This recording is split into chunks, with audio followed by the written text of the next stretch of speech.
Are you a landlord or want to become a landlord? Well, today we are going to talk about renting as well as if you're already renting, some of those rules.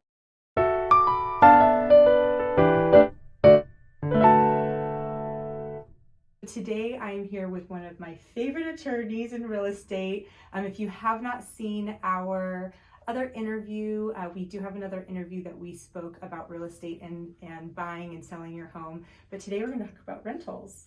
I'm really excited about it. Thanks. So for everyone watching, I'm Josue Guerrero of Greenacre Law. I'm a real estate attorney and really happy to be here. Yeah. So let's talk about a lot of questions that I'm getting right now with my clients is their houses are staying on the market a little bit longer than they would like to. And they're calling saying, I think I might rent my house while I have it on the market, or I might take it off the market for 6 months just to wait to see what's going to go on and then rent it. So what are like the ramifications of that? What are the like goods and bads about maybe doing that? Well, great strategy in the past. Lots changed in the rental market, the laws for the state of California, and now in San Diego City, we have the rent stabilization ordinance here, which is our local rent control. And so it dramatically changes the landscape. And it used to be, 10 years ago, you could take your house off the market for 6 months, rent it out, kind of feel it out, and still have that mortgage covered, still have that income coming in. But nowadays, if you do that and you accidentally trigger the rent stabilization ordinance or the Tenant Protection Act or any number of other rules, you may not be able to remove that tenant. And so now you're selling the property subject to a tenancy when the real value of a lot of single family dwellings with like an ADU or whatnot are the fact that a family can move in there. And if you take that ability away, you're really hacking off a bit of the value of your property. Right. So if somebody, let's do two different parts here. So if somebody already has somebody in their property and they're wanting to sell it, what are some things that they would need to know on a basic level if they did want to sell their house? What would they need to do? Well, if you have a tenant in place, the first thing you need to know is whether or not your property falls under either the Tenant Protection Act for the state of California, which took effect in 2020, or the Rent Stabilization Ordinance for the city of San Diego. So it's not countywide, it's just the city. A lot of the surrounding cities, however, in the county of San Diego are considering their own rent control, so that may change at any time. But as of today, does it apply to me? That's going to be the number one question. And we're going to get deeper into those two things a little bit later on in the interview, but I just want to kind of give people a little bit of an overview of some of the rules. So we were talking earlier, because we do talk before the interview, about if you, a lot of my clients, they actually live in one unit and maybe they rent out an ADU. What are some things that they want to look out for when they're doing that, as if they say they want to move out? Sure. Or stay in that property? Well, the biggest thing is understanding the scope of the TPA and the RSO. Generally, they only apply to properties that are more than 15 years old and that are not owner-occupied. There's a lot of exceptions for owner-occupied. So duplexes and single-family dwellings, they're owner-occupied typically, and they're exempt. But you could accidentally turn your exempt property into an RSO rent-controlled property by doing something silly like moving out a little too early. Okay. So your house on the market, you have an ADU that's rented out, that's a duplex for purposes of the law. Right. It's owner occupied because you live there. You move out to a new place or an interim housing while you're looking for your dream home or whatever and selling your current one. Well, you just turned your property into an RSO property. That tenant that was in the ADU, which you could have given a 60-day notice to get rid of for any reason, and that's up to you, now is no longer your right. And so now the only way that tenant leaves is with a just cause eviction or notice, and that alters the value of your property. Right. So what would be the proper process for somebody if they did live in the unit and they did have a tenant? Would they need to remain in the property until the tenant moved out and did the 60-day notice? What's the process of that? It depends on the goal, if the property is being sold with the tenant or not. If the goal is to sell it without the tenant, we usually recommend that the owner maintain possession of the property until that tenant has left, either voluntarily or if it's adversarial, then an unlawful detainer, and not really before. Okay, so on the other side of it, say that we have clients that have a rental property that they don't live in. Maybe it's a single family home, condo, townhouse. What are there laws that they can be able to evict that person and get them out to sell it, or is there no way of them getting somebody? Generally, single family homes are exempt. So Okay. a condo or a single family home with no ADU, and that's where it gets dicey, because if you have an ADU or a junior accessory dwelling unit, those can turn your property into a duplex or triplex, Okay. just for purposes of these statutes. And so you can end up falling under the RSO. The other big area and about triggering the RSO is, in order to be exempt, you must give notice to your tenant that you are exempt. Okay. So even though on the face of the statute it says single family dwellings don't count, if you didn't notify your tenant, you can't evict them. They're now under the RSO potentially. And so you're gonna have to go back into your documents, you're gonna have to amend and fix your lease, you're gonna have to give proper notices, you're gonna have to send out a special packet for the RSO here in San Diego. Lots and lots of steps must be done in a specific order, or you're going to get stuck with that tenant. So what if I'm a landlord and I don't have a property management company that's helping me, and I need to see if my lease actually is following all those steps? Is somebody able to send that to you? How does that work? Sure. So different professionals can solve this problem for most people. Okay. A real estate lawyer like my office, of course, we review leases and we check what statute or ordinance applies to your property and whether you're not doing everything correctly. Okay. We draft lease amendments, we give notices, we do all that stuff. Plus there's some registration stuff that must happen with the Housing Commission here in San Diego that are extra steps. Okay. Notify them for rent increases, notify them for evictions, notify them pretty much for everything. Okay. And so we can handle that for you, but a competent and experienced property manager should be able to do these things as well. But at this stage, I would gravitate towards the larger property managers because they have the money and staff to have lawyers build out their new procedures. I'm seeing a lot of smaller and independent property managers right now. They're just not as up on the RSO as they could be because it's brand new and it's weirdly drafted. Okay.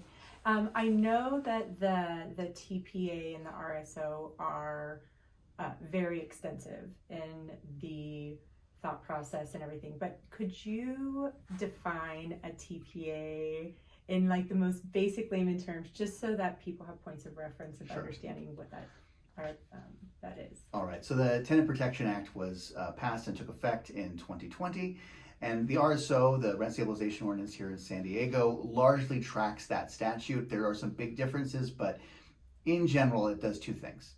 It caps the amount you can raise the rent if the property falls under one of these statutes, and it's different amounts for different statutes. And then the other thing it does is it makes it so that you can no longer just terminate a tenancy for no reason, which was the rule since time immemorial. Now you can only evict a tenant or give them a notice to leave if you have a just cause reason, and the just cause reasons are no fault and at fault. They're two different categories, and there's a lot of things listed, but if your reason's not in there, the tenant stays. So I have one reason that I know a lot of people ask this question, and it's my number one reason that I think that I hear and that from my clients. So they always say, well, I have a lease and the lease ends on X date. Will I be able to have my tenant leave at that time? No.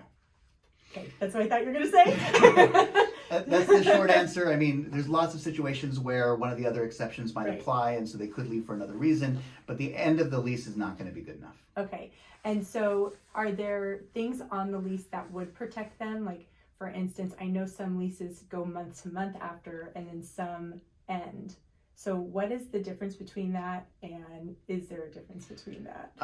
Kind of. Okay. So there's no such thing as a lease that just ends it for residential property in Okay. California anymore. Okay. The default rule, regardless of what the lease says, the default rule is upon the maturity date of the lease, so the termination of the year or 2 years or whatever, it goes month to month, and that's by statute. So that's automatic. It doesn't need to say it does it, it just does it.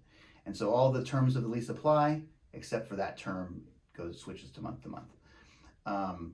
There are things that you have to have in your leases, and if you don't, it severely curtails your rights. For example, Under the Tenant Protection Act, one of the just cause exceptions is if you need to move into your property or you need to move in a family member, how close of a family member varies by statute, but you need to move in your spouse, your child into the property, well, you can remove the tenant because that's a valid use.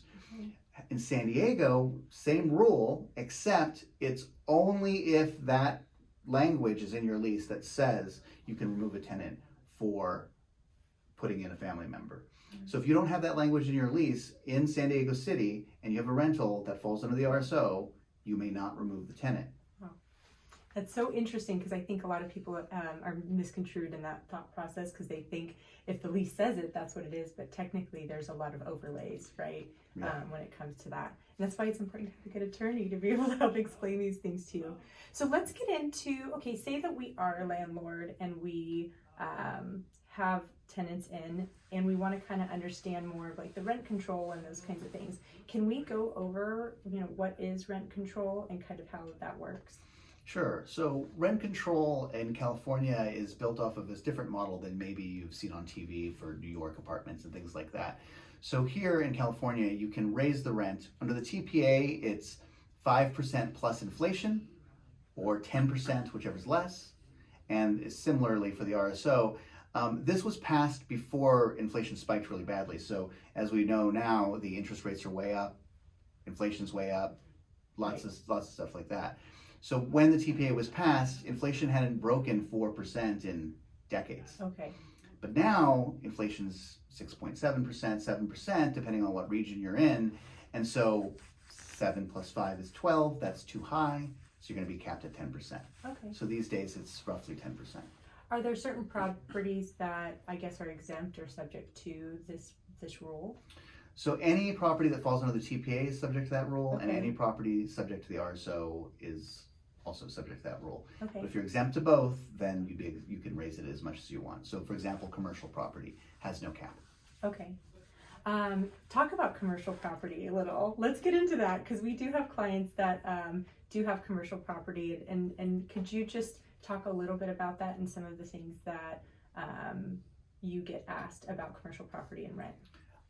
There is no rent control or cap of any kind for commercial property. So sometimes a building will get repositioned or use of a property will change where it made a lot of sense to rent it out as, a muffler shop or whatever for some amount of rent.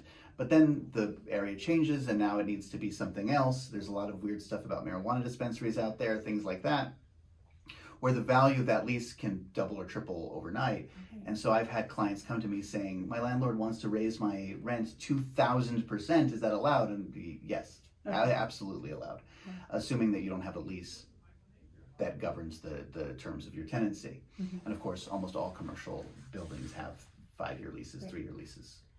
So the last thing I want to kind of touch on are some of the new rules that have kind of come up.